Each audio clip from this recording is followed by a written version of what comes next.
আসসালামু আলাইকুম ওয়া রাহমাতুল্লাহ। সুপ্রিয় হাফিজ ভয়েসের দর্শক মণ্ডলী, আজকে আপনাদের সম্মুখে দুনিয়া সম্পর্কে সংক্ষিপ্ত আলোচনা করা হবে। এই দুনিয়া একটা ধোঁকার জায়গা। এই দুনিয়া আপনারা যা কিছু দেখছেন সবই একদিন ধ্বংস হয়ে যাবে। এবং দুনিয়া হচ্ছে ক্ষণস্থায়ী, চিরদিন কেউ এখানে থাকেনি। যেতে হয়েছে এই উঁচু উঁচু বাড়ি ঘর, এই সম্পদের পাহাড়, এই স্বজন সব ছেড়ে যেতে হয়েছে পথ একটি, তা হলো মৃত্যু। তাই মিছে ধোঁকায় পড়ে আসার জালে পড়ে মৃত্যুকে ভুলে যেও না। দুনিয়ার প্রতি আকৃষ্ট হয়ে ধোঁকা খেও না, কারণ দুনিয়া হচ্ছে গাদ্দার, ধোঁকাবাজ। দুনিয়া নানা রঙে সেজে আমাদের ধোঁকা দেয়, কত রঙিন আশা ভরসার জালে বেঁধে আমাদের পরকাল ধ্বংস করে দেয়। ভাই, আজকে সবার দৃষ্টি যেন দুনিয়ার উপর নিবেদিত। দুনিয়া যেন এক সুন্দরী নারী, আমরা সকলেই তার প্রেমে পড়ে আছি। অথচ এই দুনিয়া কার সাথে বিশ্বাসঘাতকতা করেনি, দুনিয়া কাউকে চিরদিন রাখেনি, ছুড়ে ফেলেছে। কত না আশাবাদীকে নিরাশা ও যাতনা দিয়েছে।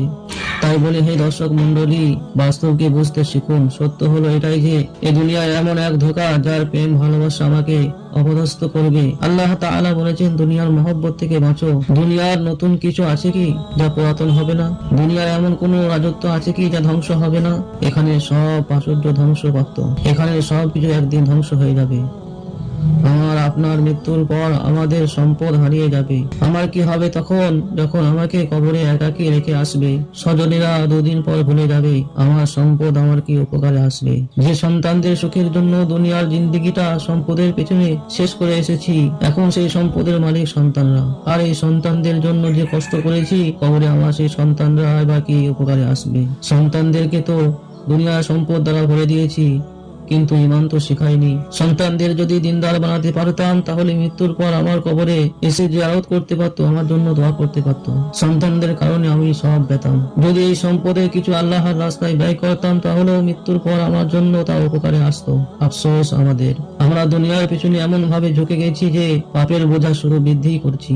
নেকির ভান্ডার একদম শূন্য, আর এই অবস্থায় চলেছি পরকালের আসামি হয়ে। সে বিচারের দিন আমার পাপের একটি কোনাও কেউ নিবে না, আর একটি নেকির কোনাও কেউ দিবে না। বড় কঠিন সেদিন, শেষ বিচারের দিন। মহান রব্বুল আলামিন বিচারক। আমরা তার অকৃতজ্ঞ বান্দা পাপের পাহাড় নিয়ে আল্লাহ তাআলার সামনে দাঁড়াবো।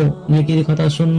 পিতা তার সন্তানকে খুঁজবে একটি নেকির জন্য, সন্তান তার পিতাকে খুঁজবে একটি নেকির জন্য।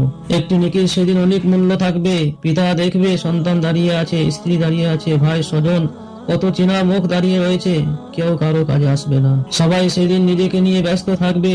সবাই মহান আল্লাহ তাআলার সামনে ভয়ে কাঁপবে, নিজেদের মূর্খতা কথা ভাববে। যখন দেখবে যে সম্পদ দুনিয়ায় আমার জন্য আশীর্বাদ ছিল, তা এখন বিপদের কারণ। হাই সম্পদ, যে সম্পদ দুনিয়াতে কামাই করেছিলাম, হালাল হারাম বাদ বীজ করি নাই। যে সম্পদের যাকাত ওয়াজিব হওয়া সত্ত্বেও তা দিনই, সম্পদ কমে যাবে বলে। প্রতিবেশী গরিব ছিল, না খেয়ে তারা কষ্ট করতো, আমার থাকা সত্ত্বেও তাদের সাহায্য করিনি।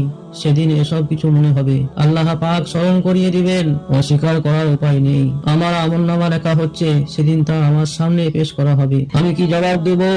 জবাব আমাকে দিতেই হবে। জবান যদি বন্ধ রাখি, কুদরতি ভাবে হাত কথা বলবে, চোখ কথা বলবে, নাক সাক্ষ্য দিবে, কান সাক্ষ্য দিবে, প্রতিটি অঙ্গ প্রত্যঙ্গ সাক্ষ্য দিবে। প্রিয় দর্শক মন্ডলী, সেদিন শেষ বিচারের দিবসে আমার অবস্থা কি হবে? আসুন না সে কঠিন বিপদের দিনের কথা ভেবে আমরা নিজেকে সংশোধন করি, আমার ঈমান আমলকে সুন্দর করি, অতীতের গুনাহ থেকে তওবা করি, আল্লাহ তাআলার প্রিয় বান্দা হয়ে যাই। আল্লাহ আমাদের কবুল করুন, আমিন।